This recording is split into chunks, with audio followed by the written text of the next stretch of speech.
Bien, bonjour. Il m'a été demandé de refaire un tout petit résumé très très très très rapide à regarder juste avant l'entrée de la fête sur le Shiur. Alors, on avait posé la question qu'est-ce qui différencie le septième, le huitième jour des autres fêtes? Puisqu'en fait, on voit qu'il n'y a rien à faire le septième et le huitième jour. Bon, c'est Yom Tov, bien sûr, c'est extraordinaire, mais en même temps, on n'a pas de procédure particulière comme le Seder, comme le Shofar à Rosh Hashanah, comme le Lulav à Sukkot, comme le Sefer Torah, Simchat Torah, etc.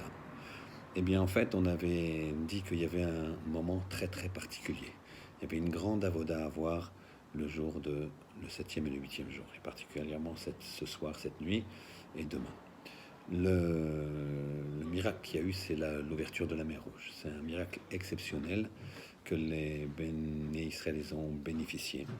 Et à un moment, il y a eu une question dans le ciel qui s'est posée. Les anges, ils ont demandé à Kadosh Baruch Hu, pourquoi tu veux faire un miracle pour les Béné Israël? Les Égyptiens, tu veux les noyer parce qu'ils sont des idolâtres. Mais aussi, ils sont des idolâtres. Les Béné Israël aussi, c'est des idolâtres.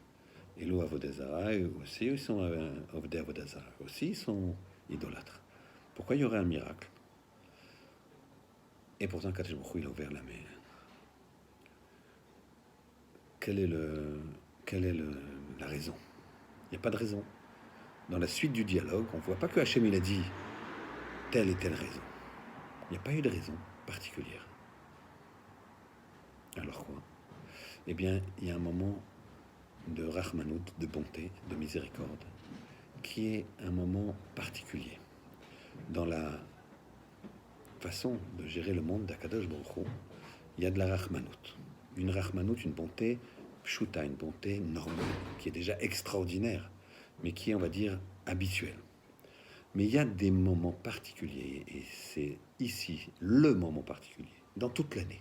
Il n'y a pas un autre moment comme celui-là, aussi spécifique que celui-là, du septième jour et du huitième jour. Ce moment particulier où il y a une Rahmanout Atika, une Rahmanout incroyable, un flux de bonté, un flux de bracha qui se déverse sur le clan d'Israël gratuitement. Kadosh Baruch Hu n'a pas répondu aux anges. Il n'a pas argumenté. Ils ont dit, eux, ils font un Vodazara, et eux aussi, ils font un Vodazara. Pourquoi tu sauves les Bnei Israël et tu sauves pas les Égyptiens? Ou alors tu coules les Égyptiens, mais coules aussi les Bnei Israël. Hachem, il n'a pas argumenté, il a dit, ici, c'est mon Zman, c'est le temps d'envoyer de la Rahmanout, de la bonté à profusion. Alors, attention, ce moment-là, il ne faut pas le louper.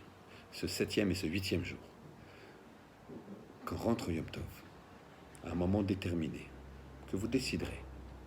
Certains disent que c'est le moment de Chatzot, 1h50, c'est pas évident, c'est tard, mais à un moment déterminé, faites des louanges à Hachem et demandez. Demandez surtout de vous rapprocher de lui. Demandez-lui de vous mettre dans le cœur de la simcha. Demandez-lui d'apporter la réfoua chez les tous les malades.